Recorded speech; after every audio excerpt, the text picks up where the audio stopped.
después de este break que nos tomamos, muy agradable el break, por cierto, que andábamos en diferentes partes del mundo, pero pasándola muy chido y trayendo información nueva, ¿verdad, doctor? Así es. Fíjate, Javier, déjame te platico una historia que aprendí por allá, andando por allá. Me decía que en Noruega hubo allá por a finales de 1800, principios de 1900, implementaron una ley en donde las familias no podían tener más de cierto número de hijos. Creo que el No, máximo número de hijos que podían tener era 5, o no estoy segura si eran 3, pero tenían un número determinado de hijos que podían tener. Y la ujú, otra cosa era que un hombre no se podía casar si no tenía forma de producir dinero o trabajar en una granja o lo que fuera, si no tenía forma de mantener a la familia. Entonces, wow, durante esa temporada, durante esos años que sucedió esa ley implementada en ese país, pues yo le preguntaba a la persona historiadora que nos dio esa plática, cómo le estaban haciendo las parejas, porque pues no había anticonceptivos. Los anticonceptivos se inventaron en 1960, de ujú, los 60, bueno, alrededor de los 50, 60, pero ya entraron propiamente hacia la población allá por los finales de los 70. Cuando yo estaba en la Facultad de Medicina, Javier, nosotros íbamos a los alrededores. Le recuerdo al auditorio, yo soy de la Universidad de Nuevo León, orgullosamente ujú. víbora, Regia. porque esa es nuestra mascota, y tigre de Nuevo Ajá. León, de la universidad. Y entonces había unas campañas a las que teníamos que ir los estudiantes a todas las colonias de toda la zona metropolitana.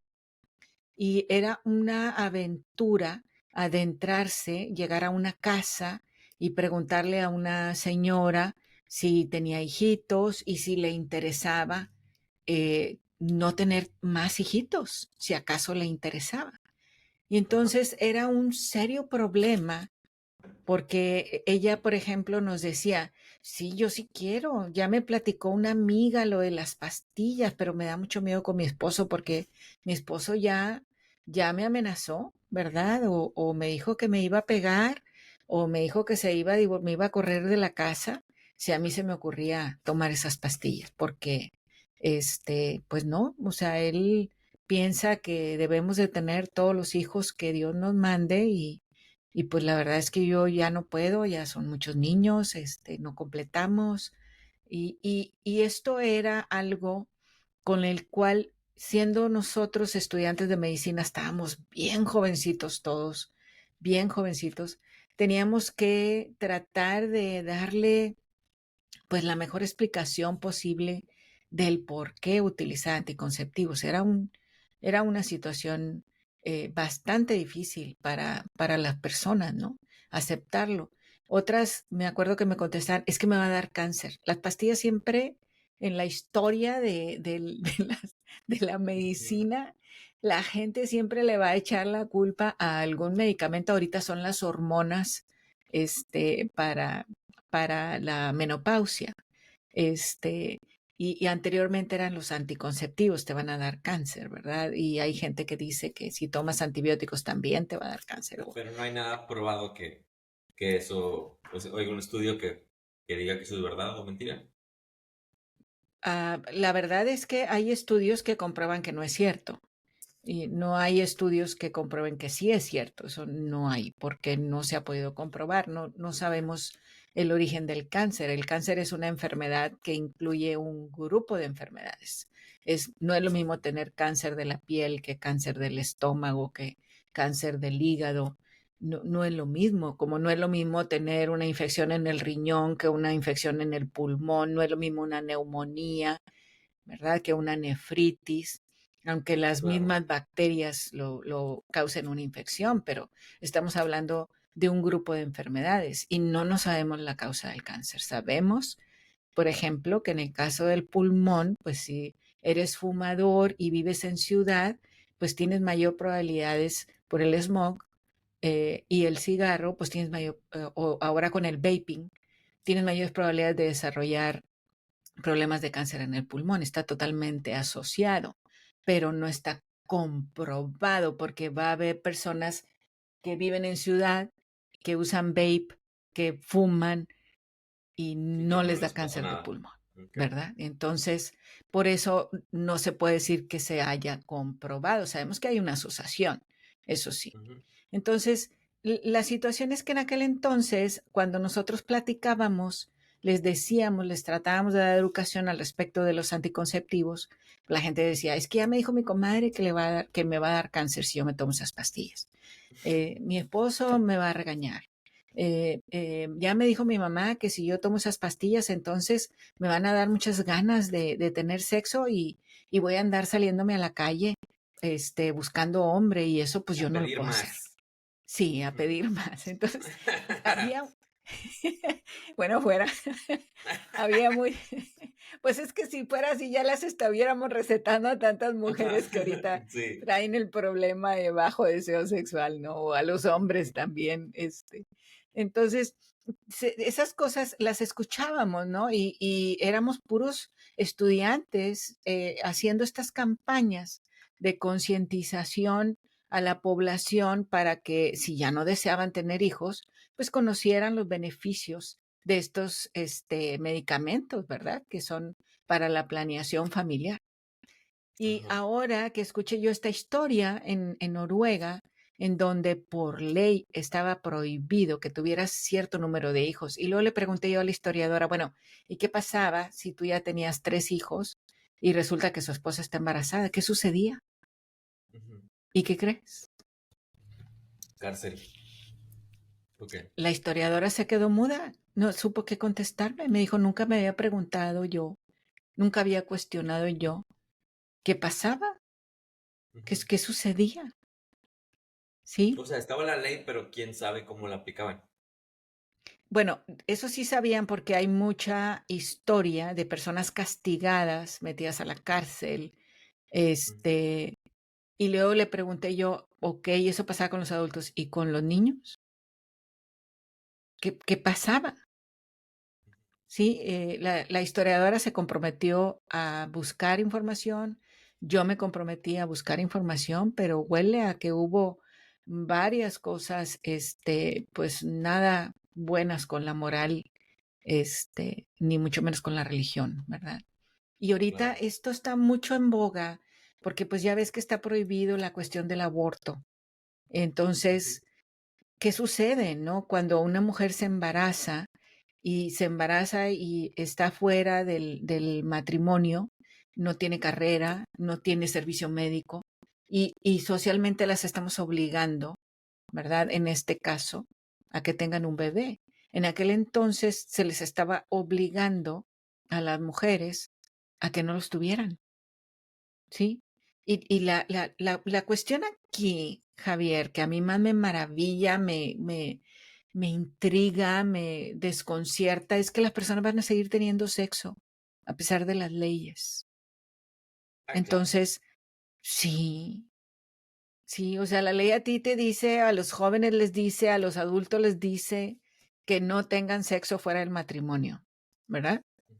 Eso dice la ley, que tienes que tener cierta edad para poder tener sexo. Eso dice la ley. ¿Cuántas personas le hacen caso Sí, o no. no le hacen caso? Claro, entonces, ¿y eso cuánto tiempo duró en Noruega, verdad? Sí, hasta mediados del siglo pasado, Ujú. O sea, porque que en esa ley China, la cambió. recuerdo que en China pasó que solo podías tener un hijo, Así es, ¿verdad? así es. Era una respuesta a la sobrepoblación.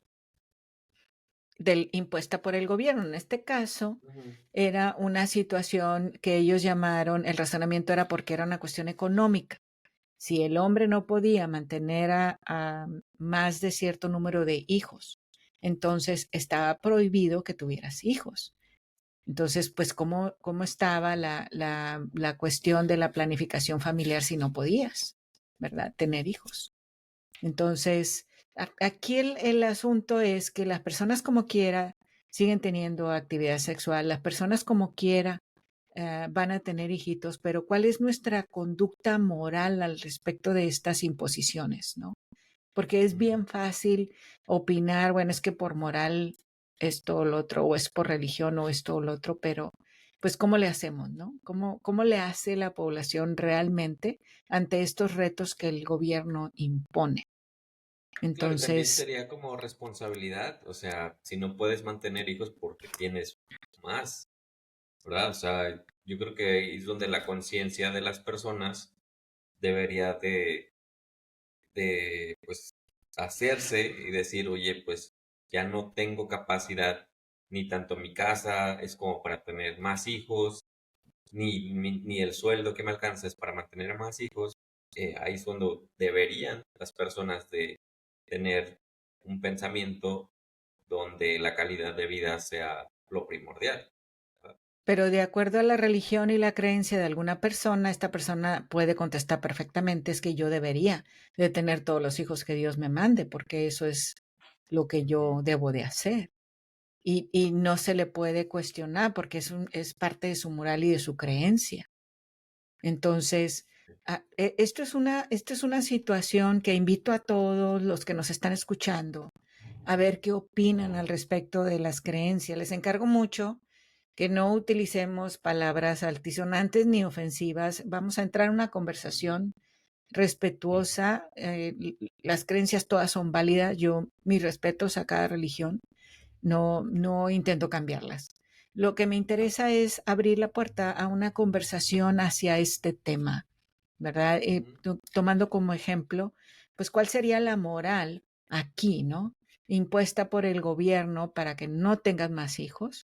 O cuál sería la moral, como decías tú ahorita, ¿no? Pues si no tienes la capacidad económica para mantenerlos, pues ¿por qué vas a tener más hijos? Si no tienes la educación adecuada o la edad adecuada, entonces no debes de tener hijos. El punto para mí es, ¿qué piensan ustedes de las limitantes impuestas por la sociocultura o el gobierno hacia nuestra conducta sexual? Ahí es donde Muy les interesante pregunto y yo a ojalá que sí se todos. abra la conversación a todos nuestros seguidores. Pues en la caja de los comentarios pueden escribir cuál es su opinión al respecto, qué opinan de las reglas impuestas por el gobierno, donde reproducirse podría ser mandado por ellos o no, o cómo debería de tomarlo la sociedad, ¿verdad? Así es. Y de acuerdo a Entonces, su moral o su religión también, ¿verdad? Es ujú. válido. Muy Y bien. también, o sea, que la gente de la religión nos diga qué es lo que dice, pues, cada una de las doctrinas y de Ujú, acuerdo con eso también. Porque también muchas de las doctrinas tienen, pues, pastores o párrocos que, que son o muy rabinos. conscientes, ajá, Ujú, que realmente son muy conscientes con la realidad que vive el entorno, las familias y la sociedad, ¿verdad? Entonces, ujú. podrían ellos también explicar hasta qué punto pueden ser un poquito flexibles o, o si tienen que ser muy ortodoxos y seguirlos tal cual las reglas de su religión. Bueno, estaría muy O interesante que cómo nos... lo concilian, ¿verdad? ¿Cómo concilian una cosa con la otra? ¿Verdad? ¿Cómo Ujú. concilian los mandatos, los reglamentos de su religión con la realidad socioeconómica, sociocultural de las personas? Me gustaría mucho que se abriera una conversación. Muy bien, muchas Perfecto, pues gracias. esperamos sus comentarios y también pueden escribirnos al correo electrónico mantecongarza@gmail.com y sobre todo pues darle like a los videos y suscribirse a nuestro canal de YouTube. Con mucho gusto la doctora va a estar respondiendo personalmente esos comentarios. Muchísimas gracias a todos Ojalá y se nuestros seguidores. inscriban. Nos vemos pronto. Sí, Muchas suscríbanse por gracias. favor. Ojalá y se Nos inscriban. vemos pronto. Bye Hasta bye. luego.